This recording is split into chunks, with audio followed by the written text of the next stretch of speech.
Abram as suas Bíblias, ou física,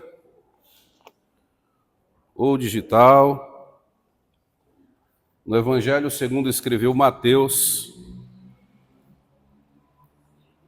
no capítulo de número 22,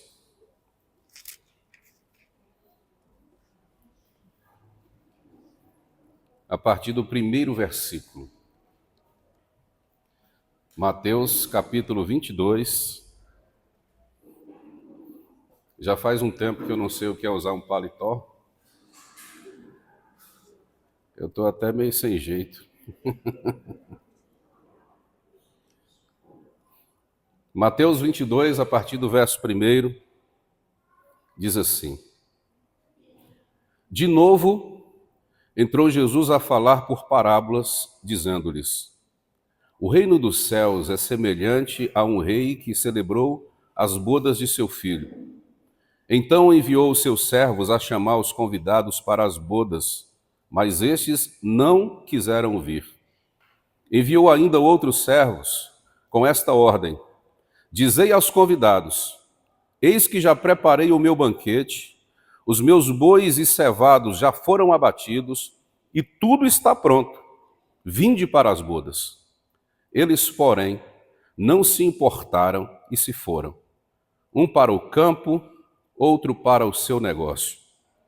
E outros, agarrando os servos, os maltrataram e mataram. O rei ficou irado e, enviando as suas tropas, exterminou aqueles assassinos e lhes incendiou a cidade. Então disse aos seus servos: Está pronta a festa, mas os convidados não eram dignos. E depois, para as encruzilhadas do caminho,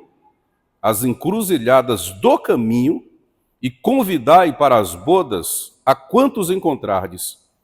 E saindo aqueles servos pelas estradas, reuniram todos os que encontraram, maus e bons. E a sala do banquete ficou repleta de convidados.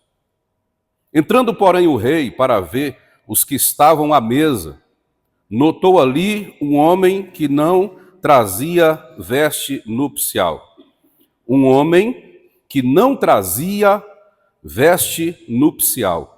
E perguntou-lhe: Amigo, como entraste aqui sem veste nupcial? E ele emudeceu. Então ordenou o rei aos serventes: Amarrai-o de pés e mãos e lançai-o para fora, nas trevas. Ali haverá choro e ranger de dentes. Porque muitos são chamados, mas poucos escolhidos. Muitos são chamados, mas poucos escolhidos. Senhor, nós estamos diante da Tua palavra e o Senhor sabe perfeitamente quais são as nossas necessidades mais profundas. Fala-nos ao coração, edifica a nossa vida e, com isso, glorifique o Teu nome poderoso. Amém. Eu acredito que não é necessário redizer o que está escrito na parábola, mas é preciso apontar algumas questões importantes aqui do texto. A cultura na qual os ouvintes estão inseridos aqui é uma cultura em que uma figura real, uma figura monárquica, como um rei, ao realizar uma festa, ele celebrava apenas com pessoas da sua intimidade ou pessoas consideradas nobres. São, desde os tempos antigos, os chamados estamentos das sociedades que hoje a gente chama de classes sociais.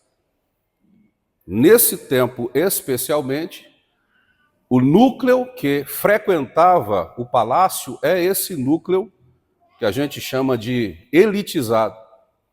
E foi exatamente esse grupo de pessoas, na parábola de Jesus, que foi convidado 2 vezes para a mesma festa. O rei decide realizar as bodas, a festa de casamento. E você percebe que é um tempo diferente dos nossos tempos, né? Até há poucos anos, era comum que quem convidava as pessoas para o casamento eram os pais, né? Eu não sei nem se os convites estão vindo assim ainda. Os pais convidam, tá, os convites ainda vêm. Mas, normalmente, quem hoje escolhe as pessoas que vão participar do casamento são os noivos. Alguns, claro, por consideração dos pais, acabam convidando outras pessoas para a realização da cerimônia ou para a festa. Mas, naquela época, tudo se realizava por intermédio dos pais. Inclusive, os convidados, a festa, tudo dentro do ambiente nobre, especialmente, se realizava por intermédio do rei, especificamente. Então ele manda convidar esse grupo nobre de pessoas, que a princípio rejeita o convite. E mais uma vez o rei diz para que esses homens sejam buscados, porque a festa está pronta. Tudo vai ser desperdiçado. E mais uma vez, eles rejeitam o convite, cada um vai para o seu lugar, e alguns que ainda ficam irritados e com um ato de violência matam aqueles que foram comissionados para fazer o convite. O rei fica irado, manda matá-los. A festa está pronta, banquete, mas não tem convidados para participar da festa. E agora, o rei diz aos seus servos: sai pelas encruzilhadas das ruas, para os lugares onde comumente os nobres não frequentam, não andam, não vão. Vá nos ambientes onde as pessoas com quem a gente não convive estão e chame a todos indiscriminadamente. Ah, mas aquele ali é ladrão, chama para a festa. Mas aquele ali comete atos inapropriados dentro do ambiente social, chama para a festa. Todos, bons e maus, são convidados para participarem da festa. A única regra que todos deveriam obedecer é: estejam trajados adequadamente para o evento nupcial. É noite de núpcias. Qual é a roupinha que você vai vestir? Esteja em decoro. Utilize vestimentas que se adequem ao ambiente que você vai frequentar nesse momento. E todos o fizeram. Apesar de muitas pessoas serem pobres, há uma cultura naquele tempo de, se alguém não tinha condições de vestir roupas da nobreza, o próprio dono da festa se incumbia de emprestar ou doar a vestimenta que fosse necessária para que o convidado frequentasse a festa. Mas ninguém deveria estar vestido com uma roupa inapropriada para aquele evento. O texto diz que todos ali foram convidados, todos estão comendo, todos estão participando da festa, e o rei está caminhando pelo salão. E de repente ele encontra um sujeito vestido inapropriadamente, que hoje nós vamos chamá-lo de intruso. Um intruso entrou na festa do rei. Por que intruso, se todos foram convidados indiscriminadamente? Intruso, primeiro, porque ele é indiferente ao que está acontecendo naquele lugar. Ele é desrespeitoso. Ele não reconhece a autoridade do rei. Ele não se importa com a oportunidade que ele havia recebido na vida. Para aquele grupo social era muito importante ter a oportunidade que teve, mas aquele sujeito entrou na festa apenas por entrar, mas ele não estava fazendo parte das coisas que estavam se realizando naquele lugar. Então, o que caracteriza o intruso é exatamente essa aversão ao que está rolando, ao que está acontecendo. Aversão ao sentimento que está pairando no ar. a aversão, a consciência que todos têm da grande oportunidade e do grande privilégio que tiveram de estar dentro de uma festa como aquela festa. E para ele, é como se ele realmente não estivesse ali. Isso acontece com a gente quando mesmo dentro de um ambiente de espiritualidade, como por exemplo o que nós estamos aqui esta noite, nós não damos sentido àquilo que nós estamos fazendo. Nós não temos a mínima consciência daquilo que está acontecendo. Nós não sabemos valorizar a graça que se manifestou em nossas vidas. Se a gente pensar no sentido literal da parábola, Jesus está falando a respeito dos próprios judeus, para os quais, segundo João disse, se manifestou o Filho de Deus, porque ele foi para os que eram seus, mas os seus não o receberam. Então a graça de Deus, que estava a princípio para se revelar para aqueles ali, de início, de imediato, tem uma porta aberta e se expande para as encruzilhadas das ruas. Nós somos apanhados numa encruzilhada dessas. Nós não tínhamos nenhum tipo de merecimento, mas a graça de Deus nos achou num lugar onde talvez ninguém quisesse ir te encontrar. E a graça de Deus nos encontra nesse lugar. Quantos aqui eram o que eram e agora são o que são? Quantos tiveram as suas vidas transformadas? Quantos tiveram uma nova chance? Quantos tiveram uma nova oportunidade?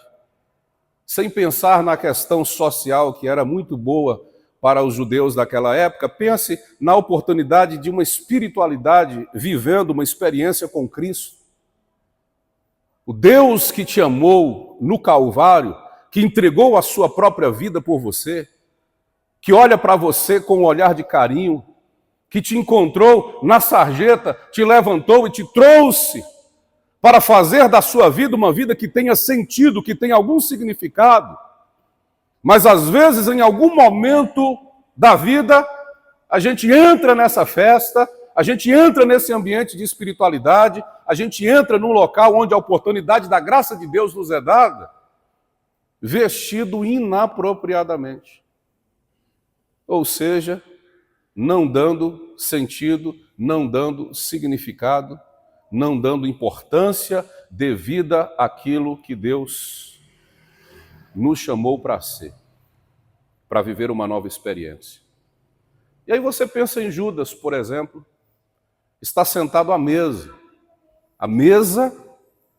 onde Jesus e os seus apóstolos, os seus discípulos apóstolos, estão celebrando a Páscoa e posteriormente vão instituir a ceia.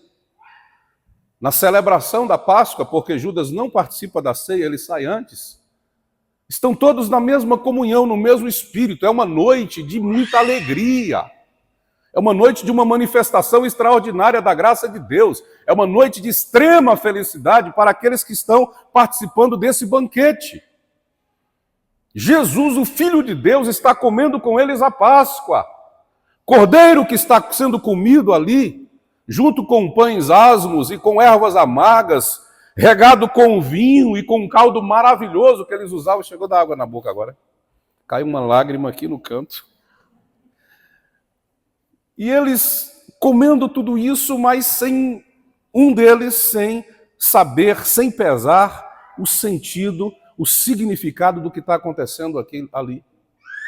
Porque o seu coração já tinha sido vendido por apenas 30 moedas de prata, por o preço que valia um escravo, de preço inferior, preço básico de um escravo, 30 moedas de prata, e Judas já havia negociado Jesus por esse valor.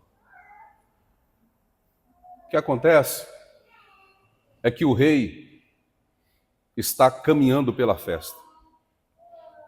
Às vezes a gente pensa que o que a gente faz, porque está sendo feito escondido, porque está num ambiente enclausurado, porque está no lugar fechado, porque está na nossa intimidade, porque não há câmeras filmando, porque não há pessoas vendo, está passando de liso. Mas a Bíblia diz que Jesus tem olhos como chamas de fogo. E isso tem um significado. Significa que o seu olhar alcança o impenetrável. O rei está caminhando pela festa. Está andando. Obrigado. E ele sabe perfeitamente o que está se passando com cada um de nós. Ele sabe perfeitamente o que rola com a gente nos nossos ambientes de intimidade.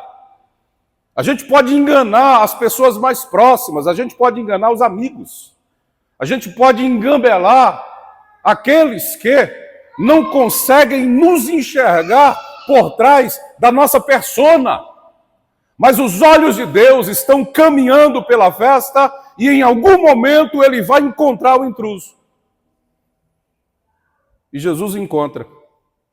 E numa noite que deveria ser uma noite de extrema celebração e alegria, se transforma em uma noite de drama e de suspense. Porque Jesus, no meio daquela festa toda, olha para eles e disse: um de vocês há de me trair. O que Jesus está dizendo? Ele está dizendo como se algo fosse acontecer no futuro, mas aquilo, na verdade, já estava acontecendo no presente. Por que Jesus não disse assim: um de vocês já me traiu? Porque ele próprio tinha dito: olha, se você pensar em uma mulher com a intenção, olhar para uma mulher com a intenção de possuí-la, você já adulterou com ela. Ele estava dizendo que a lei dava juízo àquele que praticava o ato foi praticado, houve prova, houve consumação, então há uma ação de juízo sobre. Mas Jesus estava dizendo, na graça, a questão é mais séria. Se você intenciona, se você pretende, se em seu coração você realiza e pensa, eu vou fazer, não é aquele pensamento rápido que qualquer ser humano tem a respeito de algumas questões da vida, mas é a intenção, é a premeditação de realizar, mesmo que você não chegue a realizar, mas a premeditação, disse Jesus, já é um ato consumado. E por que, para Judas, ele disse, alguém há de me trair no tempo futuro? Porque ele estava dando a Judas a oportunidade de se arrepender, mesmo naquela hora. Mesmo ele já tendo negociado, ele já tendo vendido, Jesus estava dando mais uma chance, mais uma oportunidade para Judas, como ele faz com todos nós. Ele está sempre nos dando novas oportunidades para que a gente se arrependa. Mas o coração de Judas já estava inteiramente vendido. A decisão já havia sido tomada, e por isso, mais uma vez, Jesus se dirige a ele e diz, olha, o que você tem que fazer, vá logo, faça logo. E ele saiu. Os demais participaram da instituição da ceia do Senhor, mas Judas saiu para vender a Jesus, mesmo tendo a oportunidade de se arrepender naquele momento. É interessante como Jesus gostava tanto de falar em parábolas. No capítulo 13, Evangelho segundo escreveu Lucas, a partir do versículo 6, ele conta outra parábola.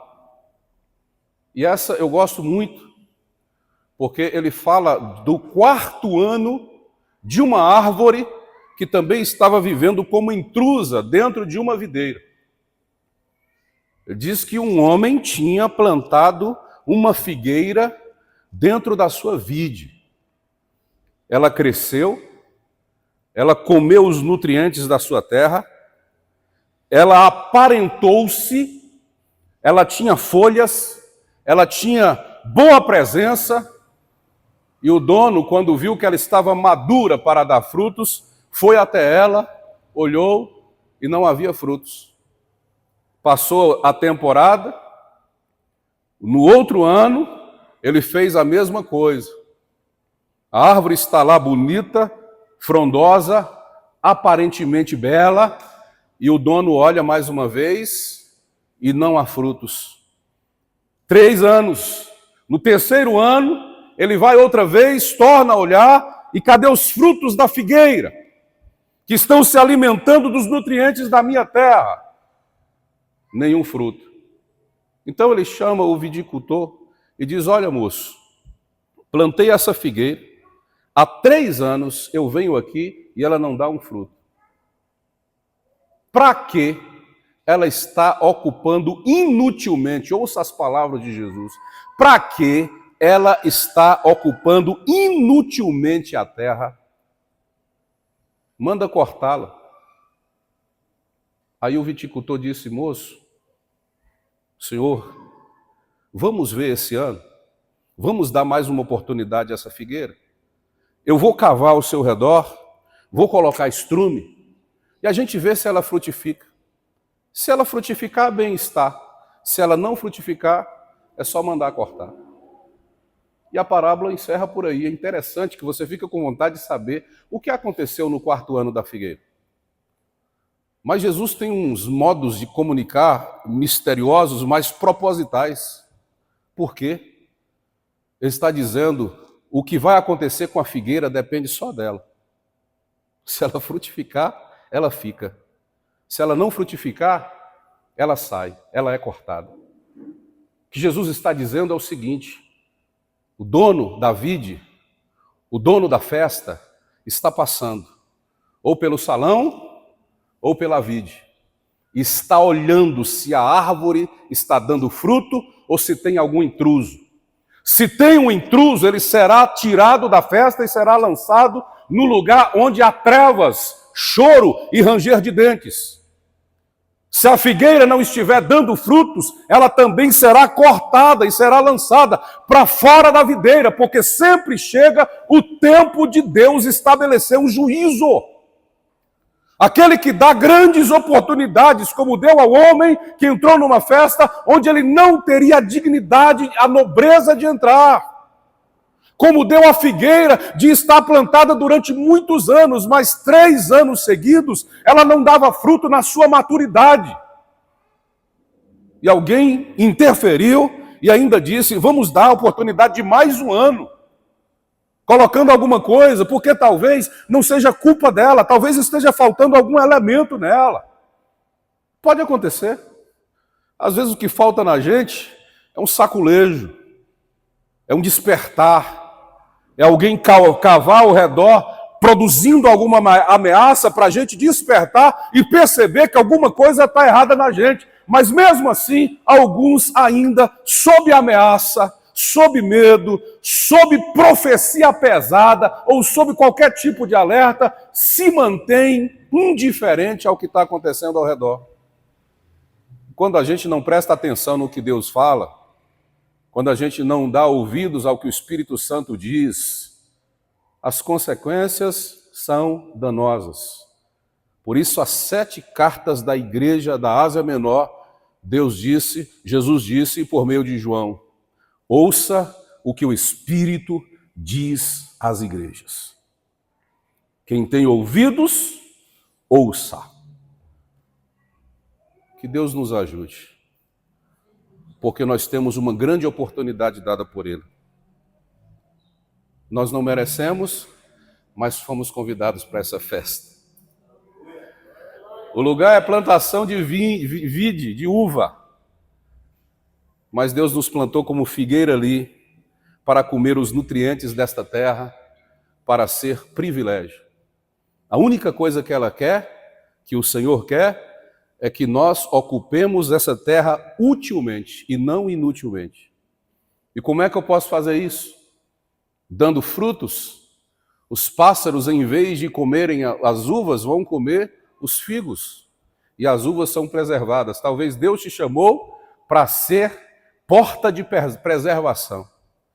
Deus te chamou para ser proteção de outros, para ser segurança. Para atuar, quem sabe, no bastidor. Quem é o ator principal? É a vide, é a uva. Mas o figo tem um papel fundamental e ele precisa ser realizado. Você foi chamado para ser útil, você foi chamado para frutificar e Deus está te dando mais uma chance. A gente não sabe o que aconteceu com a figueira no 4º ano dela. Talvez esse seja o último ano que Deus está nos dando algum tipo de oportunidade na vida. Jesus. Isso é forte, né? Mas talvez seja. Mas também é o ano de frutificar. Talvez seja o ano mais perigoso para você, mas vai ser o ano mais precioso para a sua vida. Talvez seja o ano mais ameaçador, mas vai ser o ano mais próspero. Talvez seja o ano de maior temor, de maiores lutas, mas também, em nome de Jesus, será o ano das maiores vitórias de Deus para a tua vida. Se você puder ficar de pé, eu te convido a fazer isso.